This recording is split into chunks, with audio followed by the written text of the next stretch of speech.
to Classic Sitcoms, Facts, and Trivia. Appreciate you being here. Before we get started, I ask you to please subscribe. Please share these on your Facebook page. Thank you very much. Today's video is on things you may not know about the Dick Van Dyke Show. Let's take a look. The series was originally called Head of the Family and starred Carl Reiner. The executives at CBS thought Reiner was too Jewish and too intellectual and too New York and cast Van Dyke instead. Van Dyke actually was taking a bit of a risk on signing on to do this show. He was then starring in a hit Broadway show by Birdie and had to quit to do the series. If the Dick Van Dyke Show had flopped, he would have been out of work actor. The original opening credits for the show were just a packet of photos of the cast filling onto a table and being individually shown on screen. These credits were used only during the show's first season. For the show's remaining 4 seasons, the classic 2 openings were used. The famous shot of Rob entering the room, greeting his wife and friends and tripping over the ottoman. And another version had him entering exactly the same way, walking towards the group and expertly sidestepping the ottoman. These 2 versions were used randomly in the opening credits. According to Dick Van Dyke, viewers used to bet on which opening would be used for each episode. The show was not successful in its first season. It was actually canceled by CBS. Producer Danny Thomas had to personally go to the network execs and convince them to leave the show on the air. The show picked up steam during summer reruns that year, remained on the air, and became a classic series that we all know. Johnny Carson was also in the running to play Rob Petrie. The pilot show was actually shot on the same day President John F. Kennedy was inaugurated.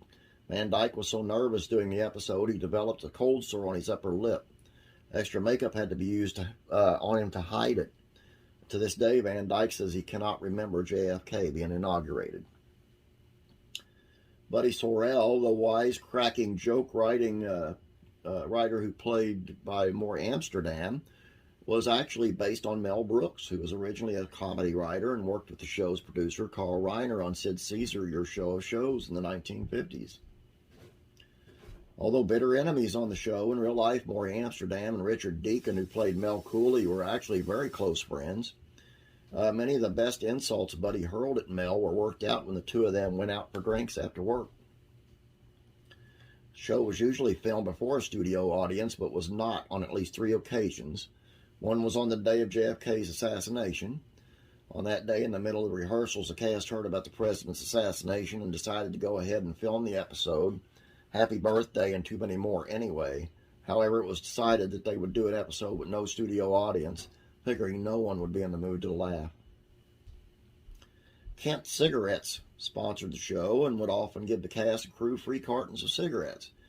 Mary Tyler Moore, then a heavy smoker, would routinely take her carton of Kent and the cartons of non-smokers on the set and trade them in the local store for her preferred brand. A small controversy occurred when Mary Tyler Moore started wearing capri pants on the show. The executives at CBS objected because at the time all TV housewives wore dresses. But Mary insisted all housewives she knew wore pants. She was allowed to keep on wearing them, and capri pants actually become a big fashion fad for women across America. The Dick Van Dyke Show was chosen by First Lady Michelle Obama as her all-time favorite TV show. The famous Dick Van Dyke Show theme song actually had lyrics, and they were composed by Moore Amsterdam, and were never used on the show. They were first revealed by Van Dyke in a 2010 interview in NPR. And they are. So you think you've got troubles? Well, there's a bubble. So tell old Mr. Trouble to get lost. Why not hold your head up high and stop crying, start trying, and don't forget to keep your fingers crossed. When you find the joy of living is loving and giving, you'll be there when the winning dice are tossed. A smile is just a frown that's turned upside down, so smile and that frown will defrost. And don't forget to keep your fingers crossed. That's all I got for you. Hope you enjoyed this. We're back in the 60s again. Don't forget to subscribe. Please check out the Andy Griffith Show Facts and Trivia. Also check out Beverly Hillbillies Facts and Trivia. The links are in the description below. Go give them a look-see. If you like what you see, please subscribe to those. Have a great day. God bless. See you tomorrow. Be praying for you.